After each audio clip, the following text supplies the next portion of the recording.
di ruang konseling ini, Mbak. Ya, terima kasih. Sebelumnya namanya siapa? Saya Rahma. Mbak Rahma ya? Iya. Oh, Mbak Rahma ini yang tadi chat saya bukan ya? Iya, benar. Oke, Mbak Rahma, gimana kabarnya hari ini? Alhamdulillah baik. Alhamdulillah dalam keadaan baik ya Mbak Rahma. Akhir-akhir ini Mbak Rahma ngapain aja nih? Akhir-akhir ini sibuk ngerjain tugas-tugas yang banyak aja sih. Gitu. Mbak Rahma sibuk ya tugas. Mbak Rahma ini udah kuliah atau masih sekolah? Ada kuliah Udah kuliah. Di mana Mbak? di Polinema, Kak. Oke, di Polinema ya. Semester berapa? Sekarang semester 3 sih. Oke, emang kalau semester 3 lagi sibuk-sibuknya ya? Iya bener, saya lagi mata ujian PTS juga, jadi kayak banyak tugas PTS, terus ada ujiannya gitu, jadi ya. Banyak banget ya Mbak Rahma ya? Oke, sebelumnya Mbak Rahma ini udah pernah ikut konseling belum? Belum pernah sih, ini baru pertama kali mau nyoba. Baru pertama kali mau nyoba ya? Terus Mbak Rahma datang ke sini buat konseling tentang yang saya rasain gitu sih. Oke, Mbak Rahma mau menceritakan tentang masalahnya Mbak Rahma gitu ya? Iya. Oke, kan Mbak Rahma ini juga belum pernah ikut konseling. Nah, di dalam konseling ini saya ini konselornya dan Mbak Rahma ini konselingnya. Lalu sesi konseling hari ini berjalan selama 20 menit. Nah, selama 20 menit ini Mbak Rahma bisa menceritakan segala kesan Mbak Rahma tanpa takut dijudge, tanpa ditutup-tutupi atau dikurangi. Karena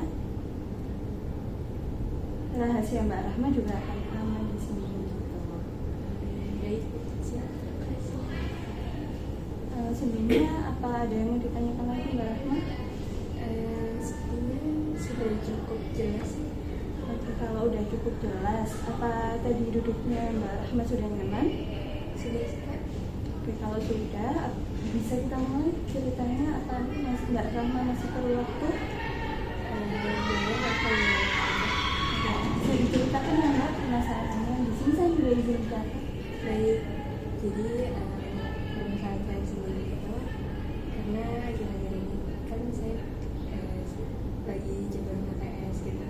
Jadi kayak ada jadwal PTS-nya itu tabrakan sama tugas-tugas itu bareng deadline-nya, terus kayak saya ikut kayak komunitas juga gitu, kebagian jadi mentor, terus jadi panitia gitu. Jadi kayak ada event-event ataupun itu biasanya organisasinya harus saya handle juga.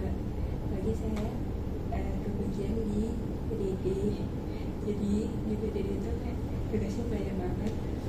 Terus anggotanya dari temenku itu dikit, jadi kayak aku harus nge-backup kalau misalkan anggotaku ada yang nggak bisa ngerjain, aku harus ngerjain bagiannya mereka juga gitu.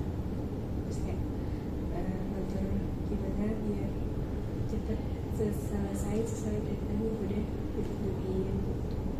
Oke, berarti Mbak Rahma tadi kan cerita kalau akhir-akhir ini tuh juga pekan ITS, terus banyak tugas juga yang harus diselesaikan gitu. Terus habis itu tadi ada kayak Mbak Rahma juga ikut komunitas, ada event-event, terus event-eventnya Mbak Rahma itu apa Mbak Rahma dapat panitia yang teman-temannya dikit gitu kan. Nah, dari ketiga masalah tadi yang sudah diceritakan oleh Mbak Rahma, nah Mbak Rahma sebenarnya tujuan datang ke sini itu tujuan setelah sesi konseling ini Mbak Rahma mau ngapain sih? Kalau dari saya ini biar lebih lega aja sih, karena kan biasanya kayak kalau sibuk itu kayak dia udah di dalam sendirian gitu, gak ada yang nemenin cerita kayak gitu. Jadi yang biar lebih lega, biar ada yang bisa dengerin gitu sih. Oke, biar lebih lega gitu ya. Bisa diceritain lebih lanjut lagi nggak Mbak masalahnya Mbak Rahma tadi? Ini kayak jadi karena banyak tugas, terus deadline-nya mepet gitu, jadi kayak aku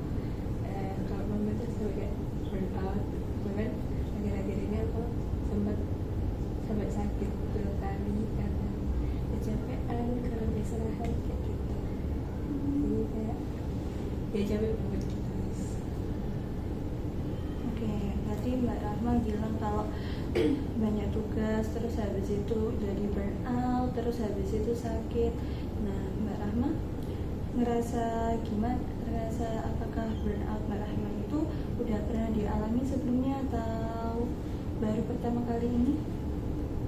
Kayaknya udah pernah tapi udah lama sih kayaknya. Soalnya kayak ya udah lama pas SMK gitu. Oke. Rasa yang pas masih SMK sama yang sekarang dia alami itu beda atau sama Mbak rasanya?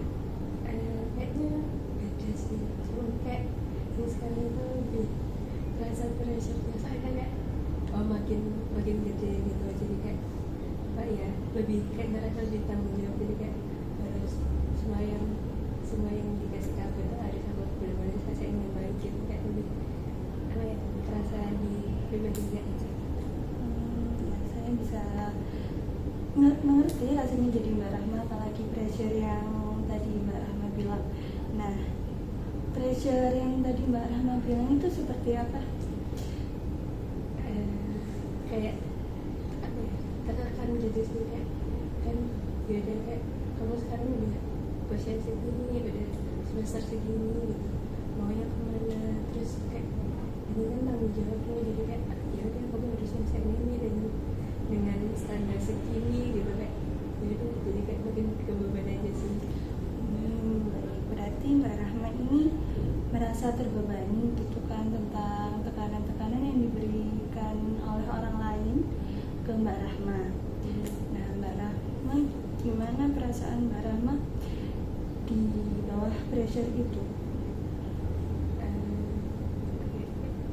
Kayak stres gitu sih, soalnya kayak ya tekanan, terus aku bingung harus gimana. Itu kayak saking banyaknya tugas itu kayak aku harus mulai dari mana dulu nih biar selesai gitu. Biasanya Mbak Rahma kalau stres kayak gitu ngelakuin apa? Atau Mbak belum pernah melakukan upaya? Biasanya tak tinggal tidur sih Mbak.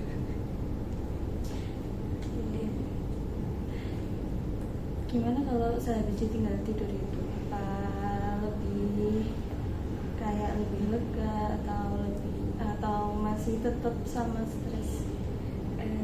Lebih tidur kan biasanya kan capek gitu ya, jadi kalau habis tidur ya udah pas bangunnya kan lebih enak kan, lebih fresh gitu, jadi kayak kalau aku ngerjain tugas lagi ya udah lebih semangat. Efektif nggak kalau biasanya ditinggal tidur itu? Atau misal Mbak Rahma ditinggal tidur, terus deadline-nya tugas itu di jam mepet gitu kan, terus tugasnya ada 2. Menurut Mbak Rahma tetap efektif nggak? Menurutku kurang efektif sih, soalnya kayak jadinya nanti aku pas bangun itu harus kayak ngerjainnya cepet-cepet gitu biar gak telat dari deadline-nya. Terus kayak ya emang kalau ngerjain cepet kan biasanya kayak lebih lancar gitu rasanya, cuman ya nggak enak aja sih. Jadi paling kalau misal aku ada free gitu, kayak kalau dia dikasih tugas aku kerjain dulu. Berarti Mbak Rahma juga punya upaya untuk mengatasi yang biar nggak mepet-mepet deadline itu kan. Tadi itu mengerjakan pas di waktu senggang. Nah, mengerjakan di waktu senggang itu gimana menurut Mbak Rahma? Apakah sama efektifnya? Menurutku lebih efektif aja sih, soalnya kayak daripada aku pas senggang terus gak mau ngapain, ya mending aku kayak nyicil yang bisa aku kerjain dulu gitu, biar nggak terlalu numpuk gitu. Oke, bagus Mbak Rahma. Mbak Rahma sepertinya juga udah tahu tentang upaya-upaya biar nggak burn out gara-gara tugas numpuk. Nah, terus kan tadi juga Mbak Rahma bilang kalau Mbak Rahma itu ikut komunitas, terus habis itu dapat satu event yang Mbak Rahma jadi kayak panitianya. Nah, bisa diceritain Mbak Rahma itu Gimana? ya? Sebenarnya eventnya itu ada beberapa, cuman yang jadi ini kayak peningkatan namanya onboarding gitu. Terus aku bekerja jadi koordinator PDD. Terus di satu tim itu aku ada 4 orang dengan tugas PDD itu hampir 30-an lebih gitu. Terus aku bagi orang itu sama satu dari tim gue tuh kayak dia nggak ada skill di PDD gitu. Jadi dia nggak bisa aku pasahin buat kerjain yang kayak terlalu teknis gitu. Kayak yang misalnya nggak ada skill yang dia nggak terlalu bisa. Jadi aku harus membuat itu juga gitu. Terus kalau yang kedua itu aku Evannya jadi ketuanya, tapi umumnya kayak dari kepala divisi itu udah kayak ngebantuin gitu loh. Jadi kayak aku nggak perlu merancang konsepnya banget gitu, udah tinggal ngurusin kayak birokrasinya apa gitu. Terus yang untuk konsep acaranya tuh udah dari kepala divisiku gitu, tinggal lanjutin sama kayak nentuin panitianya gitu aja. Oke. Jadi Mbak Rahma ini punya 2 kepanitiaan. Seharusnya. Itu jadwal kepanitiaannya itu barengan atau rentangnya berbeda Mbak Rahma? Beda hari sih kalau untuk acaranya, cuman kalau progresannya sekarang bareng gitu. Tabrakan gitu ya. Terus yang mana dulu Mbak Rahma yang bakalan dimulai dulu? Yang onboarding yang aku jadi KRPDD itu yang depan. Berarti tekanan Mbak Rahma pas jadi KRPDD itu ada banget ya? Itu gimana perasaannya Mbak Rahma selama menjadi KRPDD itu? Capek dan apa ya, kayak aku mau ngerjain tugas PDD sebanyak itu, kayak ya udah aku banget sih. Terus kayak aku habis dari PDD terus kan kayak PDD tugasnya masih belum selesai, kalau ditunjuk jadi ketua, terus kayak ketua itu juga handle yang lain-lain gitu kan. Kalau aku pasti capek ini belum selesai udah ditambahin lagi. Mbak Rahma sudah Mbak Rahma merasa capek dan tertekan ya selama menjadi KRPDD itu. Nah kan kalau jadi di panitia itu kan mesti ada teman-temannya kan. Nah teman Mbak Rahma itu gimana menurut Mbak Rahma? Apakah membantu? Ada yang membantu, ada yang enggak sih. Sebenarnya kayak dari ketua saya, ketua buat dia mau ngebantuin juga gitu, kayak bahkan kayak sering apa ya bilang kayak buat aku ini nggak bisa kerjain loh, ini gimana gitu. Terus kayak ya udah beberapa nanti tak bantuin gitu. Jadi beberapa tugas itu ada yang aku kerjain bareng juga sama ketuaku gitu. Berarti Mbak Rahma masih bisa nge-handle nggak tentang masalah yang tadi? Jadi kayak ya bisa, cuman ya capek aja gitu. Oke, kalau Mbak Rahma merasa capek di kepanitiaan itu, Mbak Rahma biasanya ngelakuin apa sih? Biasanya aku itu sih kayak kalau aku lagi nggak mau ngerjain ya udah nanti tak bagi aja ke anggota aku yang lain gitu. Jadi kayak ya udah aku nggak ngerjain, aku cuma ngawasin hasil kerjanya mereka gitu. Terus kan kalau misalnya udah setor hasil nih, biasanya kayak gini, videonya kayak gini, terus sampai ya udah bagian koreksi gitu loh, kayak ini kurang ini, revisiin gitu. Oke, berarti bagus Mbak Rahma nggak membebani hidup diri Mbak Rahma, kayak Mbak Rahma juga bisa berkoordinasi dengan teman-temannya Mbak Rahma gitu. Oke, selain itu ada lagi nggak Mbak Rahma solusi yang upaya yang bisa dilakuin Mbak Rahma? Selain membagi tugas, aku itu kan kayak setiap minggu itu biasa ada kayak sharing gitu, kayak di progresan tempat gitu. Jadi tempatnya ada kayak cutting juga itu yang dari divisi kreatif itu aku sering kayak ngobrol sama kakaknya gitu. terus kayak minta teman-teman kayak kak ini teman-teman nggak bisa gitu, terus kira-kira bisa dibantu sampai ke apa pak enggak, terus kayak kalau ada saran gimana gitu. Jadi kayak ya udah katanya kalau lagi free gitu kita materi. Oke, berarti Mbak Rahma juga biasanya sharing ya ke siapa tadi? Ke ya satu komunitas itu kayak satu panitiaan semua itu ngumpul terus sharing progres sama ya teman-teman sama cuttingnya juga. Oke, Mbak Rahma udah tahu berarti apa yang bakalan dilakuin kalau semisal capek atau stres di dalam satu organisasi itu. Oke, Mbak Rahma, Mbak Rahma tapi masih sering ngerasa capek nggak setelah ngelakuin beberapa upaya tadi? Kalau capeknya sih masih ada, cuman karena kan ya udah tugasku udah aku bagi gitu, terus kayak udah lebih juga itu kayak ya lebih apa ya, lebih ringan gitu mungkin. Tapi kalau ya dikerjain ya agak capek. Apa kan tadi juga Mbak Rahma bilang kalau tugasnya Mbak Rahma terus habis itu ketabrak sama UTS juga, terus ketabrak organisasi. Nah, perasaan Mbak Rahma selain stres, selain capek, apa lagi yang Mbak Rahma rasakan? Selain itu apa ya,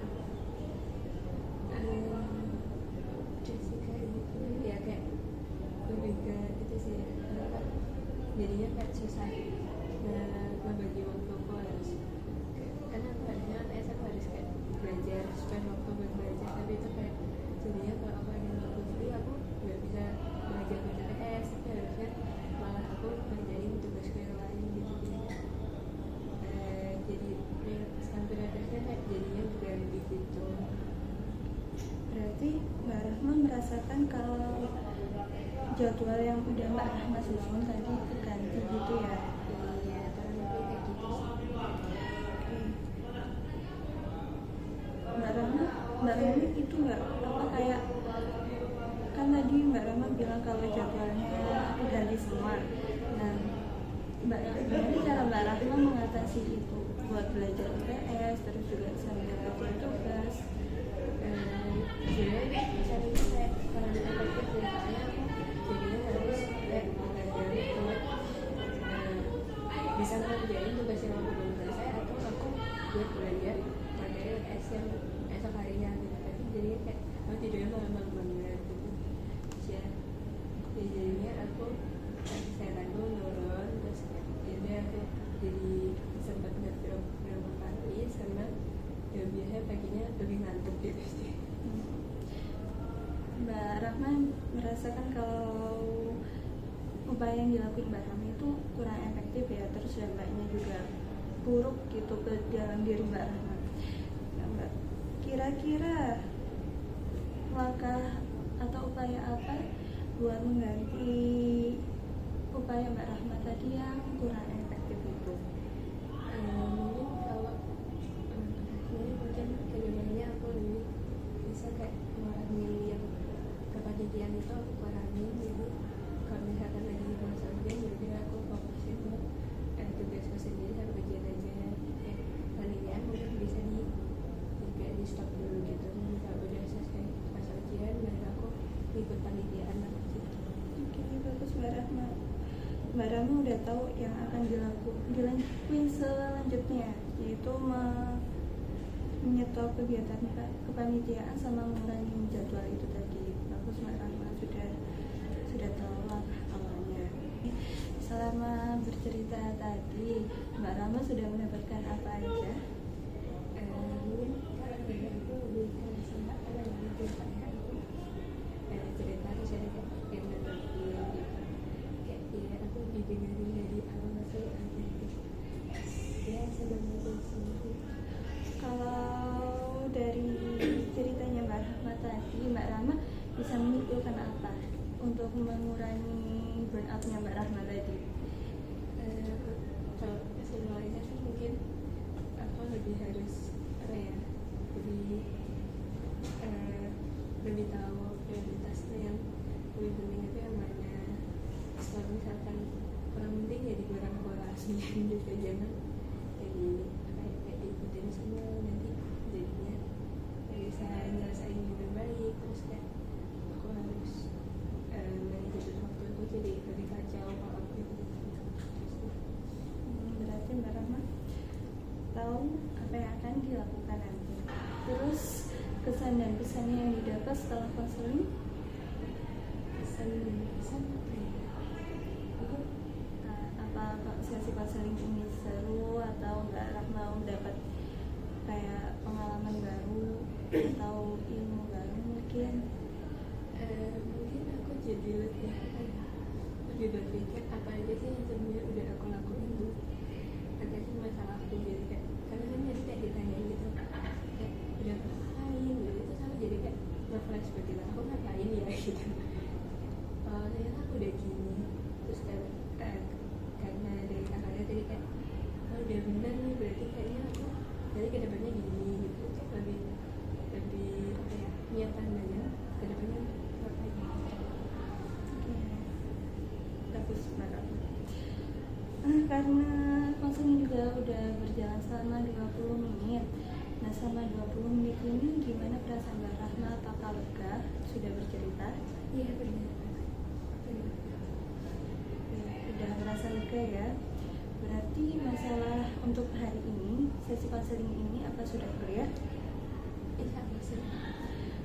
Atau Mbak Rahma juga ingin melakukan sesi konseling lagi di sesi berikutnya? Mungkin lagi bisa apa aja bisa. Kalau Mbak Rahma sudah ada, kalau Mbak Rahma ada masalah lagi ya. Oke, kalau gitu makasih Mbak Rahma sudah bercerita. Ya, terima kasih. Semoga Mbak Rahma juga bisa mengatasi burnout atau stresnya Mbak Rahma, biar Mbak Rahma juga bisa menjaga kesehatan, terus juga nggak stres lagi gitu. Terima kasih. Ya, soalnya Mbak Rahma bisa melanjutkan ke kegiatan selanjutnya.